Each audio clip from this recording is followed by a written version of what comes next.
I think they're going to make it happen in 2026. And you should know what I'm talking about, starting in January. That doesn't mean that they're going to push the thing out January so you can say, well, Tahar said January they're going to set up the MOTB. I didn't say that. I said starting in 2026 they're going to begin to really push it. I would say maybe you got January, February, March, April, or January, February, March, April, Mayish, springtime. They'll push it. They hopefully they'll be well into it. Maybe 6 months into 2026, and their plan. Well, the ultimate plan is to have this thing up and running in 2030. That means we're going to have to be here for another, starting in 26, we're going to have to be here for at least another 4 years. Most High is going to speed things up. Remember what it says in Matthew's, I believe it's Matthew 24 and Luke 21. At least there be no flesh to save.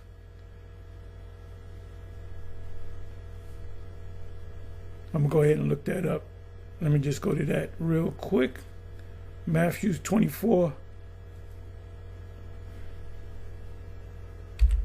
Matthew 24.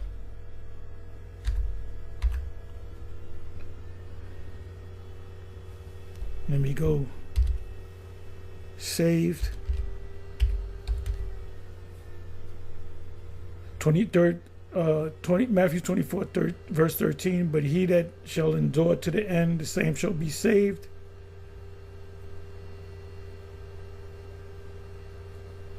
'22nd verse, and except those days be shortened, because like I said, they plan to fully make this thing, fully happen by 2023. They have an agenda, 2023. But they're talking about they want it to be done before 2030. Did I say 2023? 2030. Agenda 2030. It says, and except those days be shortened, there should no flesh be saved, but for the elect's sake, those days shall be shortened. You know what I'm going to do? Real quick. Let me just see what the chat says. I'm going to ask chat a question.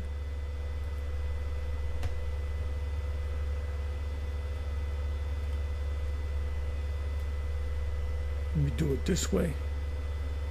I'm going to change the subject here.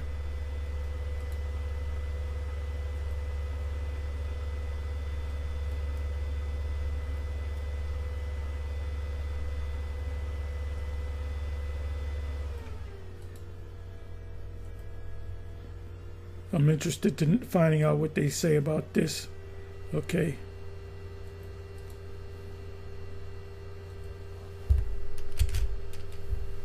What's GMS take on Matthew 24:22? Question mark. Hope this is not too long. GMS has a very clear, consistent interpretation of Matthew 24:22, and it connects directly to their doctrine about the last days, Esau's rulership, and the elect of Israel. Right, because it mentions the word elect. Matthew's 24, verse 22, and except those days should be shortened, there should no flesh be saved, but for the elect's sake, those days shall be shortened. GMS interpretation of Matthew's 24:22. Those days, the final period of Esau, Edom's rulership. GMS teaches that those days refer to the end of this current world system ruled by Esau, white European power structure, culminating in World War III, nuclear destruction, the MOTB system, RFID chip, extreme global chaos, which is the time of Jacob's trouble,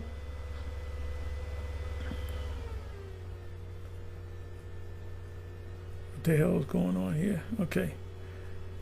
They view this period as so destructive that humanity could literally go extinct if God didn't intervene.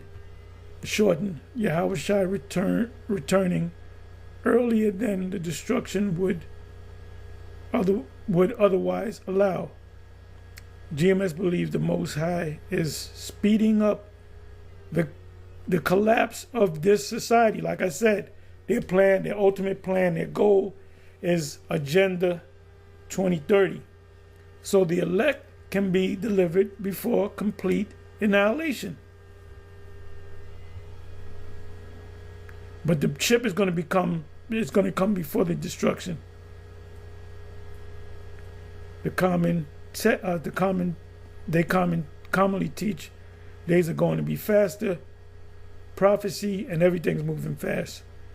Prophecy is unfolding quicker. Knowledge shall increase. World events are escalating. And all of this, in their view, fulfills those days shall be shortened. Because the technology is here. They don't need to put the technology is here. People in Sweden, it's anywhere from 10,000 to 50,000 that have the chip that use it every day. Over there they call it the NFC, near field communication. Over here they call it the RFID, radio frequency ID. No flesh would be saved. Nuclear destruction would kill everyone.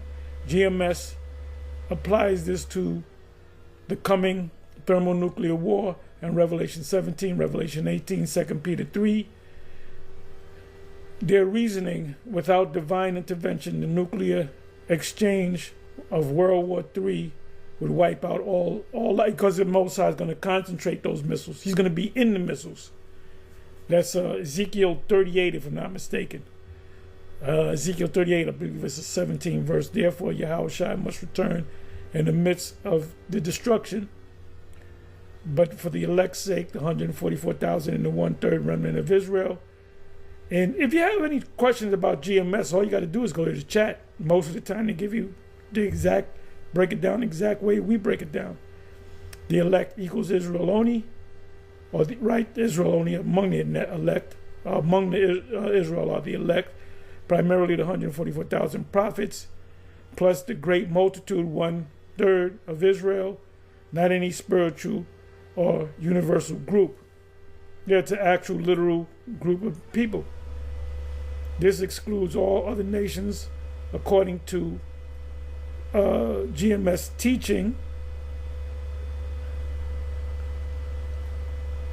Hang with me, almost done. The verse supports the doctrine that the elect will be delivered before full destruction. GMS uses this verse to solidify the idea that the elect will be delivered via the chariot, UFOs. Good job, chat. Before nuclear fire completely wipes out America, Babylon. They're on point. Thus, the shortening of days equals timely salvation just before complete destruction. Like I said, Agenda 2030 will happen, and I pray in 2026. Summary, and I'm gonna show you the rest of this video if I didn't show you from the beginning. Summary: GMS position, and in one line, Matthew 24 verse 22 means the Most High is speeding up the collapse of Esau's world, so that the elect of Israel can be delivered by Yahushua before nuclear destruction wipes out all life. If you want, I can also explain GMS' view on the elect, how other Hebrew Israelite camps interpret this verse differently, how GMS links Matthew 24 to Revelation and 2nd Esdras. Yes, 2nd Esdras 13, 2nd Esdras 15, 2nd Esdras 16, Revelation 17, 18, Revelation 6, Revelation 19,